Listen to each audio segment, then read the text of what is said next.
আসসালামু আলাইকুম viewers, welcome back to my channel. আজ আমি আপনাদেরকে সেমাইয়ের এমন একটি রেসিপি দেখাবো যেটা কিনা খেতে ভীষণ মজাদার। আর এই রেসিপিটি একবার বাসায় বানিয়ে খাওয়ালে আপনি হয়ে উঠবেন সবার প্রশংসায় পঞ্চমুখ। আপনারা চাইলে সন্ধ্যার নাস্তা কিংবা বাচ্চাদের টিফিনেও এই মজাদার সেমাইয়ের বরফিটা বানাতে পারেন।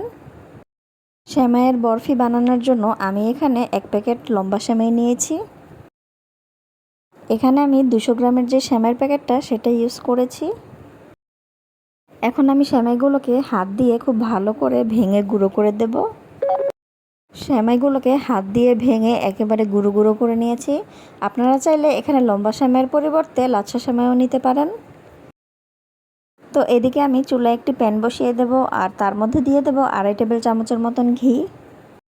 চুলার আঁচ মিডিয়াম টু লো এর মাঝামাঝি রাখতে হবে। এখন ঘিটা গলে গেলে ঘিয়ের মধ্যে আমি সেই ঝুড়া করে রাখা সেমাইগুলো দিয়ে দেব। চুলার আঁচ বেশি বাড়িয়ে দিলে সেমাইগুলো পুড়ে যেতে পারে, এর জন্য চুলার আঁচ একেবারে লোতে রেখে সেমাইগুলোকে খুব সুন্দর করে ভেজে নিতে হবে। হাতে সময় নিয়ে ধৈর্য সহকারে সেমাইগুলোকে এমনভাবে ভাজা ভাজা করতে হবে যেন এর ভেতরটাও খুব সুন্দর করে ভাজা হয়। তো এইভাবে আমি সেমাইগুলোকে ঘিয়ের মধ্যে 2 থেকে 3 মিনিটের মতন ভেজে নেব। এখন আমি এর মধ্যে দিয়ে দেব 1/4 কাপের মতন কোরানো নারিকেল। সেমাইয়ের বরফিতে নারিকেল ব্যবহার করলে সেমাইয়ের টেস্ট কিন্তু বহুগুণে বেড়ে যায়। এগুলোকেও প্রায় 1 থেকে 1.5 মিনিটের মতন ভেজে নেব। আর ভেজে নেওয়া হয়ে গেলে আমি দিয়ে দেব 1 টেবিল চামচ পরিমাণ কাঠবাদামের গুঁড়া। আমি এখানে কাঠবাদামটাকে সামান্য একটু গুঁড়ো করে নিয়েছি। আর এই সেমাইয়ের মধ্যে বাদাম ইউজ করলে খেতে কিন্তু খুব ভালো লাগে। সেমাইয়ের টেস্ট বাড়ানোর জন্য এখানে আমি 1/4 কাপের মতন গুঁড়া দুধ দিয়ে দিচ্ছি। তারপর বেশ কিছুক্ষণের জন্য এগুলোকে আরেকটু ভাজা ভাজা করে নেব। আর এরপর আমি এখানে 1/2 কাপের মতন কনডেন্স মিল্ক দিয়ে দেব। আপনারা এখানে অবশ্যই কনডেন্স মিল্কটা দেওয়ার চেষ্টা করবেন, আর পারলে এটাকে একটু বাড়িয়ে দিবেন, তাহলে বরফির টেস্ট কিন্তু খেতে খুবই ভালো লাগবে। আপনারা এখানে কনডেন্স মিল্কটা এমনভাবে দেবেন যেন সেমাইয়ের মধ্যে একটা আঠালো ভাব চলে আসে। তারপর একটি স্প্যাচুলার সাহায্যে সেমাইগুলোকে খুব ভালো করে এভাবে নেড়েচেড়ে মিশিয়ে নিতে হবে।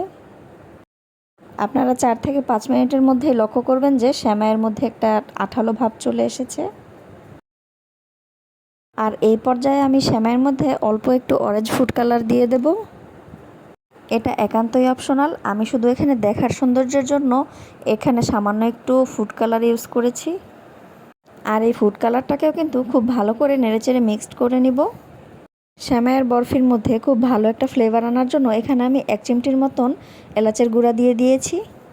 এলাচের গুঁড়াটা আপনারা চাইলে কনডেন্স মিল্ক দেওয়ার আগেও দিতে পারেন, এটা একান্তই আপনাদের ব্যক্তিগত ব্যাপার।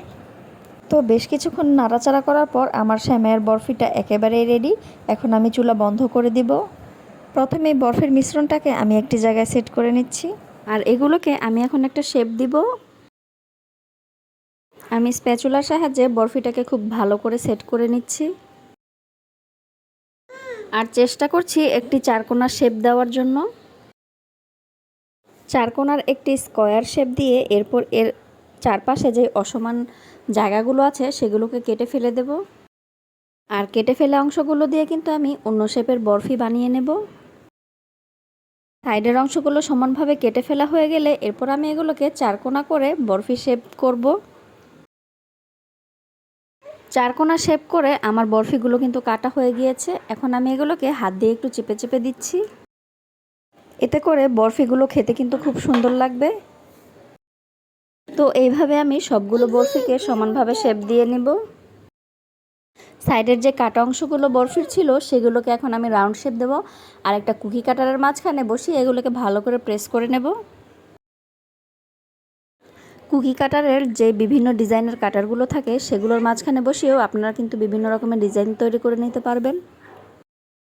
এই যে দেখুন কিভাবে আমি একটি রাউন্ড শেপ দিয়ে কিভাবে বরফিগুলো বানিয়ে নিলাম। আমার সবগুলো বরফি কমপ্লিট হয়ে গিয়েছে। এখন আমি এর উপরে সামান্য পেস্তা বাদাম কুচি দিয়ে সুন্দর করে ডেকোরেশন করে নেব। আশা করছি আজকের রেসিপিটা খুব ভালো লাগবে আপনাদের সবার কাছে।